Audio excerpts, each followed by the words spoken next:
Good morning everyone. आज 24 मार्च 2025 की current affairs discuss करेंगे। तो चलिए शुरू करते हैं। क्वेश्चन पहला है न्यूजीलैंड के प्रधानमंत्री क्रिस्टोफर लैक्सन ने मुंबई में किस स्वदेशी युद्धपोत का दौरा किया? तो इन्होंने दौरा किया INS सूरत। ऑप्शन सी INS सूरत। INS यानी इंडियन नेवल शिप।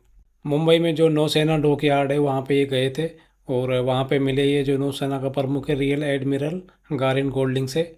मैं इसके बारे में बताता हूँ आपको INS सूरत के बारे में। ये एक महीने पहले ही इसको कमीशन किया गया है। ये स्वदेशी रूप से निर्मित एक अत्याधुनिक विध्वंसक पोत है जो भारतीय नौसेना की बढ़ती समुद्री शक्ति और आत्मनिर्भरता का प्रतीक है। और इसको बनाया है मुंबई में स्थित मचगांव डॉक शिप बिल्डर्स लिमिटेड ने। और ये जो नौसेना का वेस्टर्न फ्लीट है उसका हिस्सा है। क्वेश्चन अगला है प्रख्यात मूर्तिकार राम सुतार को किस राज्य के सर्वोच्च नागरिक पुरस्कार से सम्मानित किया जाएगा? तो ये महाराष्ट्र के जो मुख्यमंत्री है देवेंद्र फडणवीस उन्होंने घोषणा करी है। इनको मिलेगा महाराष्ट्र राज्य का जो सर्वोच्च नागरिक पुरस्कार है वो कौन सा है? वो है महाराष्ट्र भूषण।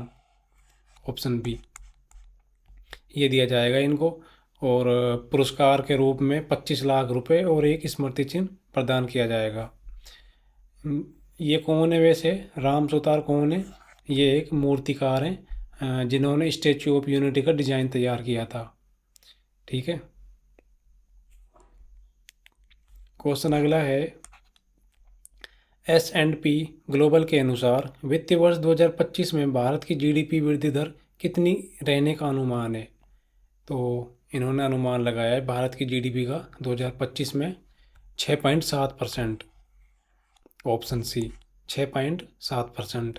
अगर भारत की GDP 6.7% रहती है तो ये एशिया प्रशांत क्षेत्र में सबसे तेज बढ़ने वाली अर्थव्यवस्था रहेगी। ठीक है। क्वेश्चन अगला है भारत के स्टार्टअप इकोसिस्टम को मजबूत करने के लिए DPIIT यानी department for promotion of industry and internal trade ने किस बैंक के साथ साझेदारी करी है? तो DPIIT ने साझेदारी करी है यस बैंक और किंडरल के साथ। एक तो यस बैंक है, इसका ऑप्शन सी सही हो जाएगा, यस बैंक। और दूसरा है किंडरल। ये किंडरल क्या है वैसे?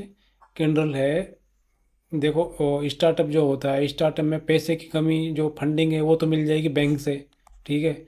और स्टार्टअप का डिजिटल ट्रांसफॉर्मेशन करने के लिए अपने को ज़रूरत पड़ेगी IIT सेक्टर की।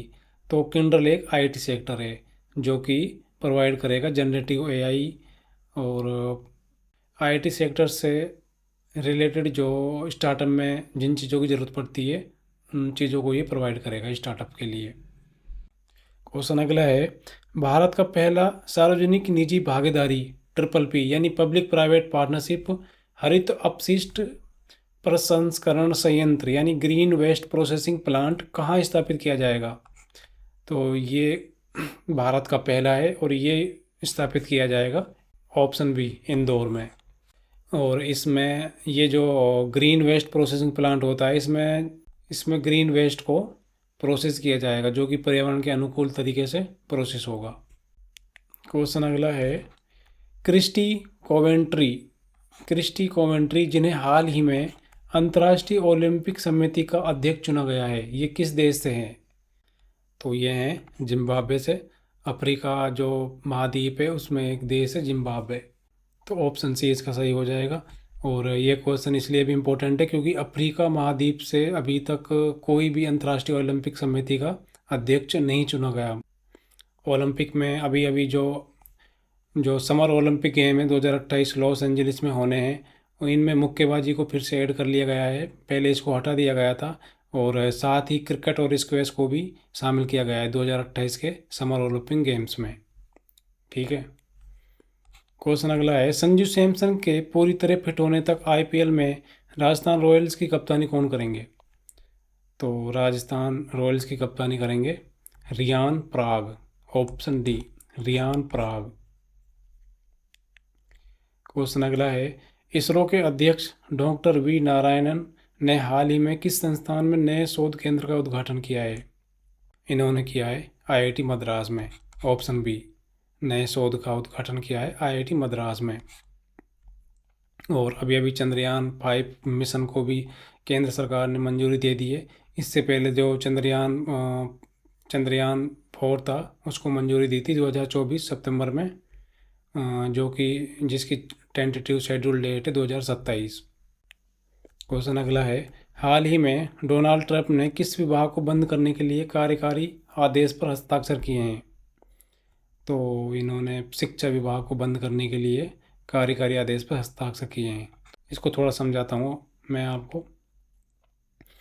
इनका मानना है कि शिक्षा की जिम्मेदारी राज्य को दे देनी चाहिए, न कि केंद्र सरकार को। फिलहाल जो हो रहा है वो क्या करता है, जितनी भी शिक्षा नीतियाँ बनती हैं उनको केंद्र सरकार ही बनाता है। ठीक है, तो ट्रम्प क्या है, इनको ख़त्म करना चाहता है। वो चाह रहा है कि हर राज्य को अपनी शिक्षा प्रणाली खुद तय करनी चाहिए, जैसे कि भारत में होता है। भारत में क्या है, भारत में शिक्षा प्रणाली भारत में फेडरल सिस्टम है शिक्षा का, यानी केंद्र और राज्य सरकार दोनों की भूमिका होती है शिक्षा नीतियों को बनाने में।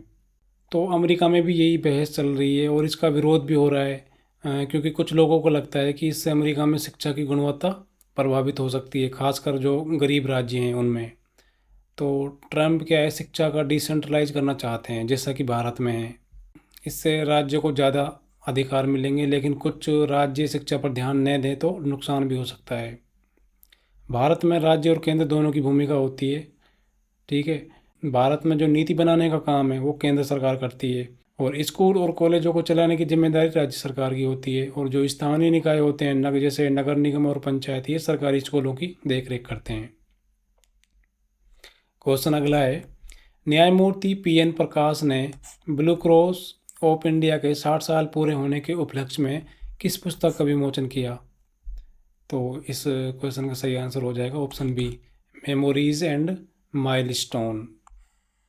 Memories and milestone. क्वेश्चन अगला है, डिजिटल सुरक्षा बढ़ाने के लिए दूरसंचार विभाग ने किस कंपनी के साथ सहयोग किया है? तो डिपार्टमेंट ऑफ टेलीकम्युनिकेशन DOT दूरसंचार विभाग ने किया है ये व्हाट्सएप के साथ। किस लिए किया है? ऑनलाइन धोखाधड़ी और स्पैम से निपटने के लिए। क्वेश्चन अगला है, भारतीय रेलवे ने जल संकट से निपटने के लिए किस मिशन में भाग लिया?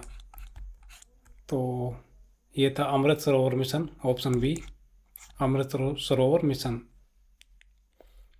क्वेश्चन अगला है, भारत ने 2030 में कहाँ राष्ट्रमंडल खेलों की मेजबानी के लिए आधिकारिक दावेदारी पेश की है? तो ये की है गुजरात में, अहमदाबाद में, अहमदाबाद, ऑप्शन सी।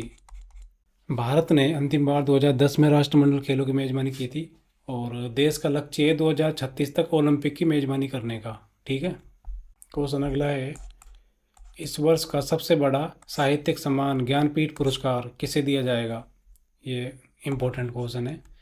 तो ये दिया जाएगा ऑप्शन बी विनोद कुमार शुक्ल को, जो कि एक हिंदी के कवि कथाकार हैं। और ये कौन सा ज्ञानपीठ पुरस्कार होगा वैसे? ये होगा 59वां। ठीक है। क्वेश्चन अगला है, इमिनेंट डिस्टोरियंस पुस्तक के लेखक कौन है? इस पुस्तक के लेखक हैं उत्पल कुमार। ये एक बुक और है इसी नाम से, जिसका नाम है इमिनेंट हिस्टोरियन। तो इस पुस्तक के जो लेखक हैं उनका नाम है अरुण शौरी। तो आपको कंफ्यूज नहीं होना है। अगर इमिनेंट हिस्टोरियंस की बात करें तो इनके लेखक हैं उत्पल कुमार, और इमिनेंट हिस्टोरियंस की बात करें तो इसके लेखक हैं Arun Shourie.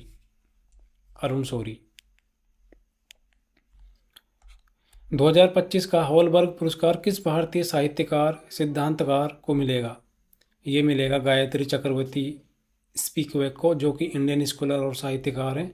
Option B Gayatri Chakravorty Spivak.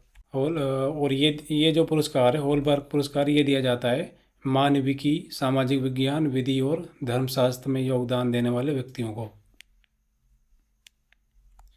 Question अगला है, विश्व जल दिवस पर किस अभियान का शुभारंभ किया गया? विश्व जल दिवस कब मनाया जाता है? 22 मार्च को। और इसमें एक अभियान का शुभारंभ किया गया जिसका नाम था Jal Shakti Abhiyan catch the rain 2025, option C. ये अभियान जल शक्ति मंत्रालय, पर्यावरण एवं जलवायु परिवर्तन मंत्रालय और हरियाणा सरकार के सहयोग से शुरू किया जा रहा है। और इस बार जो थीम थी विश्व जल दिवस की वो क्या थी? वो थी ग्लेशियर संरक्षण। ग्लेशियर संरक्षण। क्वेश्चन अगला है, भारतीय सांस्कृतिक निधि इंटेक के नए अध्यक्ष कौन चुने गए हैं? तो भारतीय सांस्कृतिक निधि के अध्यक्ष चुने गए हैं Ashok Singh Thakur, option B, Ashok Singh Thakur. Vision 2020 India के लिए सद्भावना राजदूत के रूप में किस पूर्व क्रिकेटर को नियुक्त किया गया है? यह हैं कृष्णामाचारी श्रीकांत, ऑप्शन सी, कृष्णामाचारी श्रीकांत, जो कि पूर्व कप्तान और बल्लेबाज हैं इंडिया के। ठीक है। क्वेश्चन अगला है, हाल ही में 76 वर्ष की आयु में निधन होने वाले विश्व प्रसिद्ध मुक्केबाज कौन थे? तो इनका नाम है जॉर्ज फोरमैन। 76 वर्ष की आयु में इनका निधन हो गया है और ये अमेरिका के रहने वाले थे, अमेरिका। ठीक है। तो थैंक यू सो मच, ये था आज का वीडियो। मिलते हैं कल की वीडियो में। Thank you.